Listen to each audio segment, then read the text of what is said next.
Growing up on Chicago's South Side, much of my childhood was near the infamous projects.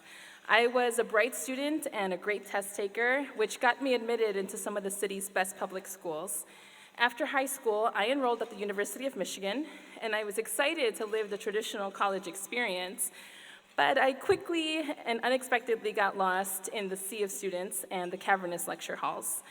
Overwhelmed by the sense of isolation and perplexed by my sudden inability to compete, I left school to give more thought to who I wanted to be.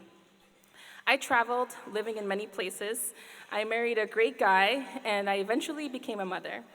In the myriad jobs that I held along the way, I was satisfied by the feeling that I was somehow impacting the common good. But with each adventure, I watched as the ship that carried my professional aspirations sailed farther away. My frustration mounted, and I agonized over the looming possibility that I would be someone who once had potential but just didn't get there. As we prepared to move back to the States, I determined that I would have to make the life I wanted, however hard I had to work. Upon our return, with my family's support and encouragement, I finished my bachelor's degree in 3 semesters with honors. Graduate school was next, and I set my sights on the only place I wanted to be, the Humphrey School of Public Affairs. But with the weight of my undergraduate loans and the responsibility of a family, I wrestled with the decision to apply, knowing that an acceptance still did not mean I'd be able to enroll. When I was offered a fellowship and a scholarship with my admission, I was profoundly grateful for the opportunity to finally become the professional I had long dreamed of being.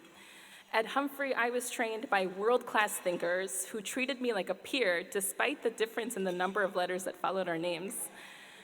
The unassuming and approachable air of the professors took me by surprise, and it took a while before I was willing to challenge and exchange ideas with them in class. In this same group of experts, I found warm and understanding mentorship that coached me as I grew, encouraged me as I fell, and celebrated big and small successes with me. As a research assistant, Dean Bloomberg trusted me with projects that will impact students for many years, and I walked away confident, empowered with a sense of true competence. Because of my time here, I'm able to network like a pro, trust my own research, and sit comfortably at the table with legislators, presidents of organizations, and even a former US vice president. My experience at Humphrey has been transformative in the purest sense of the word, from the way I approach a problem to the very way I carry myself.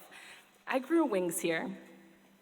Shortly after graduation, I was offered a position in economic and community development with the city of Brooklyn Park. It was on my list of dream jobs in which to begin my new career in public service. These doors opened to me because I was able to attend the Humphrey School, because of the generosity of my benefactors. On behalf of the multitude of students who will benefit in the same way, I thank you deeply for your generosity tonight.